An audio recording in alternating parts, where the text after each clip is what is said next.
How's everybody doing? You guys good, all right? Good.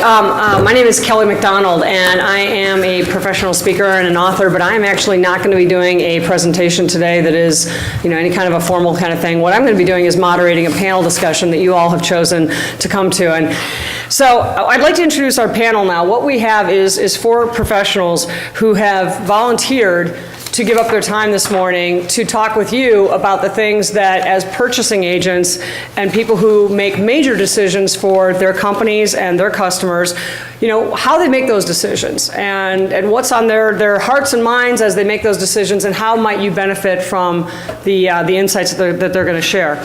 So I'd like to start with Joe Bila. Joe Bila is with Raybro. You are the CEO, are you not? Would you like to? CED Raybro. I'm sorry, CED Raybro. Okay, sorry. Sorry. Looking at the thing here, the D looks like. So do you want to say hello and just make a few comments about your company? Hello, my name is Joe Bila. I'm purchasing agent at CED in Orlando. I've been with the company about 37 years now, and I've been involved in purchasing a long time. Great. Thank you for being here. And next we have Michael Duffield, and Michael is with Greenway Electrical, and he is our sole contractor on the panel here this morning. So we do have a nice mix of the distributor perspective as well as the contractor perspective. So Michael, would you like to say a few words? Hi, good morning. Thank you for allowing me to join this. I'm a principal at my company. We're a small contractor. We're about $5 million company. I am the secondary license holder for the company, so I have EC license in Florida. I've been on the contractor side now for close to 5 years. Before that, I was in distribution. I spent 10 years in distribution, and so I have a view of both sides of the fence, and we have some pretty intense arguments in the office about the relationships, but we can't do it without you guys. And at the end of the day, I want to thank you, because it can't happen by ourselves. So great, thank you. Thank you very much. Next to Michael is Mike, and Mike Reuben is with Dulles Electric, and he is also a distributor. So do you want to say a few words there, Mike? Sure, I'm Mike Reuben. I'm with Dulles Electric Supply out of Virginia. My background, I've been at pretty much every end, from the contractor, sales end of distribution, the rep end, and the factory end. So I've touched a little bit of every end of it, and it's a very interesting business that I like very much, and happy to talk about it with anybody. Okay, and last but not least, we have Pete Rigsby with Granite City, and he's also a distributor. So Pete, you want to say a few words? Good morning. With Granite City for 2 years, been in the business since about '79. Pretty much done everything on the distributor side, from warehouse sales, branch manager, pricing, and now into the purchasing role. Great. What I've done for this session today is I've prepared some questions that I thought those in the room, professionals such as yourselves, might want to know about. But I don't want this to be overly scripted, this is for you. This session is for you. So I'm happy to kick it off with some questions, but this panel is prepared to answer your questions. And I think with a group this size, we could just be ourselves. You can just ask a question, etc. So I'll start by asking a couple of questions, but I would strongly encourage you, because again, this session is for you. So if we're not answering or even asking the questions that brought you here today, then let's make sure we do, because I don't have to stick to my little list of questions, okay? So would you just, agree to be yourselves, relax, and if you have a question, just ask either the panel in general, or if you say, hey, Pete, you said something very interesting, I'd like you to expand on that, or what about this, etc.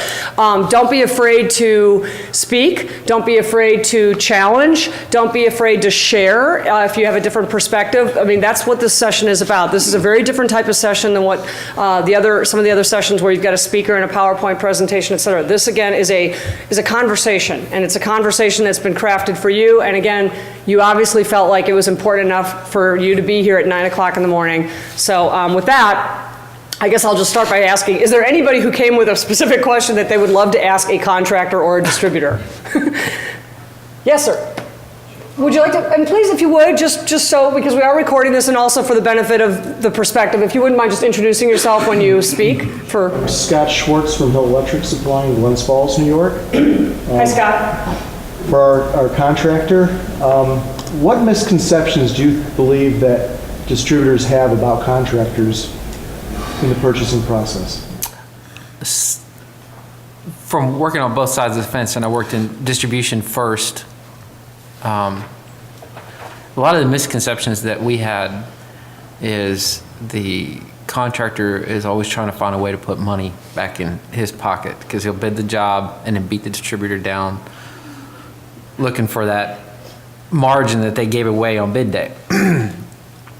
Now that I'm on the other side of the fence, I don't see it that way. I see after bid day owners coming back to general contractors and to the contractor themselves and saying, hey, let's look at this differently. We realize the engineer laid it out this way, but there's got to be a way to save money because I can only put out so much money.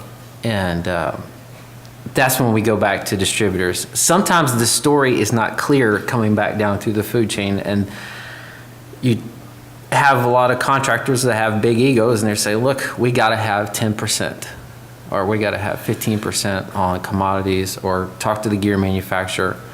I think that if people were a lot more upfront about their situation, it would be easier to get to price points. But like anything, price doesn't drive everything. Labor is a huge factor, and we could go really deep into that. But that, in my mind, was the biggest misconception, is that the contractors are the greedy one and always trying to put money in his pocket. I don't know that that's the same in every region or what, but Florida market is very, very tight. Labor rates are very tight. Margins are incredibly tight with distributors. One small mistake can put you in the negative. So where do you think the misconception comes from then? If that's not even close to the truth, then where does the misconception come from? I think it's communication. I honestly, on the distributor side, you ask sometimes, hey, what's going on? What happened? They're like, look, I'm just telling you, we got to have this price tomorrow. And it's not even, it's like almost to the point where they don't want to take the time to explain the whole thing. Or there might be something more there, but in my case, with our company, and we've been anywhere from $5 million to $10 million company, we've had instances where we had to go back and buy out a job even after we've loosely committed it to a distributor. And that was driven from way above us. Okay. Mike, you look like you want to say something. Yeah, I'm just saying, it was interesting you chose the word loosely, because it's just funny because the guy will say, I need the buy price on that, and us as distributors will, go to the factories, use our relationships, get the best price and say, okay, I need X amount of dollars to write the order. Okay, you got it. So we come back and say, well, you got it. It's like, okay, great. Now, I need the buy price on that. Like, okay. So you make your word and the person's word that you're committing to a problem. And not to be confrontational, I'm just being sincere about that. It's frustrating because the business is relationships. And if I'm telling the factory guy or girl, if I can get this price, I can write the order, and then I don't do it, my That's word dirty doesn't really pool. mean very much. Yeah. Oh yeah, I agree. But it's interesting you say that about labor, because that's something we do very much. You got companies like Caddy and companies like that really focus on saving labor. Mm-hmm. And there's lots of companies out there doing stuff like that. So that's another way to save money on the job, doing it smarter, I agree. Pete, you look like you want to say something. Well, I was just going to say, it also depends on how many layers it goes through before it gets to that person, because a salesman's going to define it one way to another person. You may have said the right thing, but by the time it gets to the fourth person down the line, the story's totally different. So. And it rolls downhill, so we understand we're the middleman. You know what I mean? So why we're looking at you saying that you're trying to beat us up for money is because you're the guy saying I need a better price. You know what I mean? But we understand it's coming to you, and we understand at your end, sometimes you have lesser qualified individuals quoting projects. Oh yeah.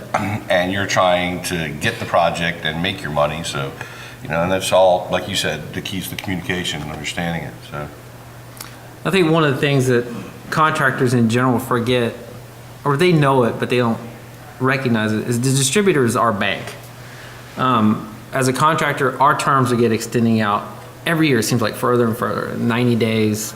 If you're dealing with OEMs, sometimes it could be up to 100 days. To get paid? To get paid. And the distributor, fortunately, is there because you guys are willing to extend his terms and not ding us on our D&B rating. So we forget, a lot of times we forget about that when there's mistakes made, but distributors play a very important role for helping us finance projects. And even though there's some day-to-day mistakes, that portion is worth some margin. And especially a credit manager that can work with a contractor through a difficult project. And setting those up job accounts really help with that, so you can focus on what actually is 90-day money and what isn't. Yeah. Right. So Joe, do you agree with, Oh, absolutely. I'm always on the lookout for new products that with, hopefully have some labor saving properties to them, and try to communicate that with the people at our profit center to sell that part of it for labor savings. Because as Mike said, we're aware that labor is a big part of the whole picture. And if we can pass on the labor saving, might need to hire maybe 1 or 2 or 3 less journeymen on a job. okay. Scott, did we answer your question? Sure. Is there more? Is there more? No, it's just interesting to hear the banter back and forth to see, You want to go down another layer? What's it like in your market? You're in New York. it's the same. It's, by the time that the bid is out there and you think you might have it, then the next round of bidding keeps going down, so it's The buy price. right, yeah, and then you don't even know if you're even invited to the party at the end, just because you came out and you worked with the contract at the first level, and you're like, this is the price we need, you get there, and then you're not even invited to have the final discussions, and the job's gone to someone else. It's interesting you mentioned that. We just went through this with a large telecom project that we bid, and we bid it, and they said, we had a scope review. They brought us in, and they're like, all right, you two contractors are the ones that we want. So let's talk about your scope, because you guys are within so many % of each other. The best of you is going to get awarded the project. So we went through our scope review. We felt really good coming out. We had a great presentation. We go back, and we get an email, and they said, we want your best and final price. I'm like, We just did that's that. what we just got did there that. doing. So then we go back to this whole ringer of contacting suppliers. Trying to shape a few here and Yeah, there. and you call the gear manufacturers, or the agents, the reps, and you say, look, this is where we are. We were asked to get our best and final. We did that, and we still lost the job. And Wow. it's tough. You win some, you lose some, and I think we lost that one basically on relationship. We didn't have a strong relationship as. So even though they were asking can you sharpen your pencil and, Oh, yeah. and grinding you a little bit more or whatever, you think that the bottom line decision wasn't based on that, then the bottom line decision was based on the relationship? I'm only speculating because we have the same amount of experience in telecom. That's what our forte is. We do telecom for the large companies, AT&T, Verizon. And I want to say that they either presented a better presentation than we did, or they had a better relationship. That's all it could be. Or, Or they left something out. and maybe this is just, I don't know if this is even relevant, or did they use the final numbers that you gave? What did they know who they wanted to use from the first place, and they just wanted to grind everybody down, and by giving low numbers from competitors, say, you got to meet this? I don't know. I mean, it's human nature to think the worst of Right. people. I mean, it is. But since I wasn't in that room, I don't know. But it was my understanding that they were within under 5% difference in us. So I don't think it was a whole chunk of money that Okay. went back. That's why I think it was either a relationship or a better presentation than we had. Okay. And shame on us. But it was a great experience for us, even though we lost a great job. But here again, you guys, distributors, were put through that exercise. And honestly, they had to have looked at it saying, look, we tried it again. We didn't get that much more savings, so let's just give it to the person who presented it the best. That's my interpretation of it. I could be completely wrong. I don't think that there's a lot of malicious people out there, but I could be wrong about that.